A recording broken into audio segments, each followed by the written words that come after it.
What's going on, guys? It's me, Max, back with an episode of Offshore Entrepreneur. We are the program for international business people, investors and digital nomads.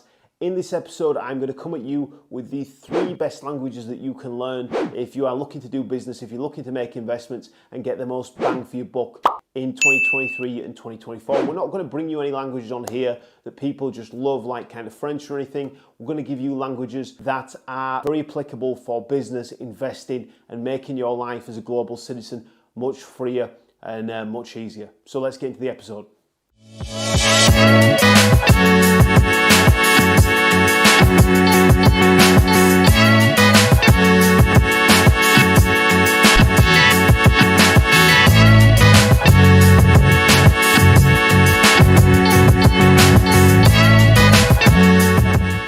So the first language I'm going to come at you with right out the gate is Welsh.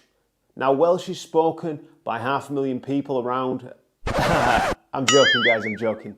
Shout out to the Welsh people, but we're not going to recommend you learning Welsh for business. You know, obviously, there are a lot better languages to learn. It's not that useful, right? No offense to the Welsh people.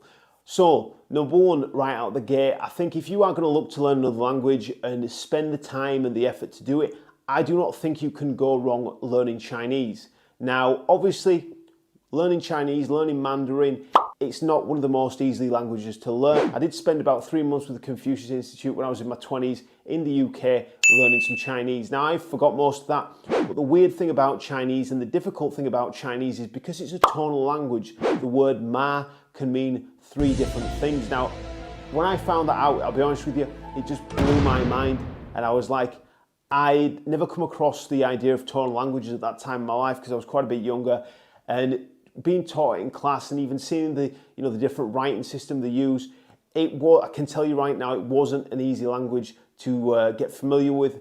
And as I said, I didn't stick to it. I didn't stick with going through with it because I just ended up too busy with the businesses I was running.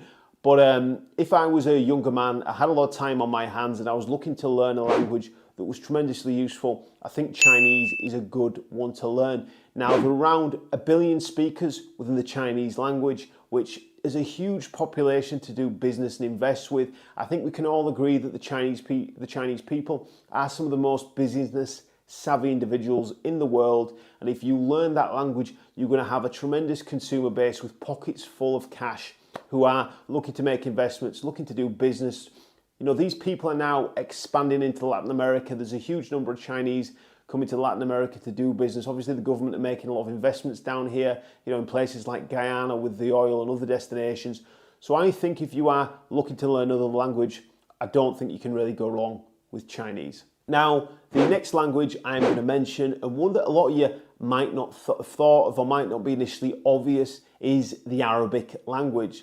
Now, Arabic language, depending on who you speak to, depending on who you ask, it's spoken by around 300 million people. It's spoken in around 25 countries, again, depending on who you ask, that number might change slightly. And it is a market and an area of the world that has got the recipe right for business. They've got low taxes, you know, it's crime-free in a large number of countries. You've got great destinations where you can get residency, like Dubai or Bahrain. You've got tremendous markets opening up now, like Saudi Arabia, where you're going to have a huge budding consumer base. It's going to grow over there as well.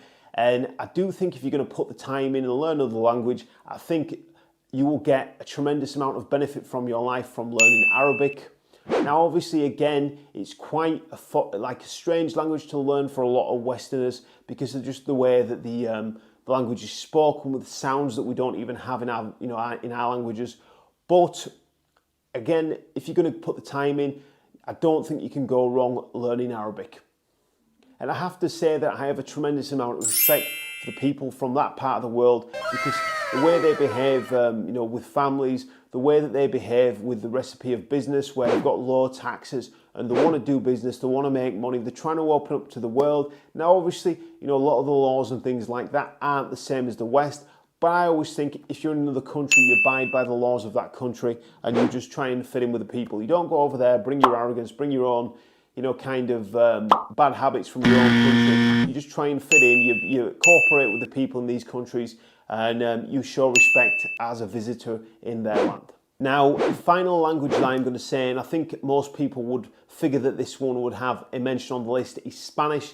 Now, I can speak some Spanish. I'm not fluent in Spanish, but I speak enough Spanish down here to get things done that I need to do. But I mean, some influencers, I've seen them online, I'm not going to name anyone in particular, they say to you, oh, come down to Paraguay, you don't need to learn any Spanish, you know, it's fine, you can just walk around with a translator on your phone, you know, waving it in people's faces. Now, I'll be honest with you, I think that's a little bit ignorant to just carry on like that. I do think if you're going to live in another country and you're going to be there all the time, it benefits you and it shows respect to the people in that country to learn some language. And I can tell you right now that if you can speak some Spanish in Paraguay or many parts of Latin America, the people are going to respect you more and you're going to get a whole lot more done rather than just being that ignorant foreigner walking around thinking that your language and English is the most superior one and that you don't need to learn the ways or the language of the local people. Now, Spanish, depending on who you ask, is spoken by around 500 million people. It's spoken in around 25 countries and it is a tremendously useful language to learn. I think a lot of people in the West forget about Latin America. I mean, especially English people where I'm from, they really don't pay attention to this part of the world. They really don't even know half the countries in this part of the world.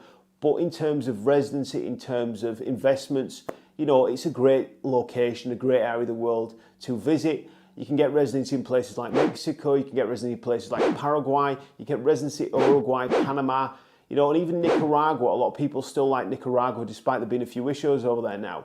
So I think if you are going to spend time learning languages and you're going to make that investment, I really don't think you can go wrong learning Spanish. And something that I'm going to say is that Spanish is tremendously easier to learn than Mandarin or Arabic. You know, a lot of the words are kind of similar, such as like, you know, electricity is just electricidad, or city is ciudad, which again makes learning it for Westerners or for, you know, English speakers quite a bit easier than the other two languages on the list.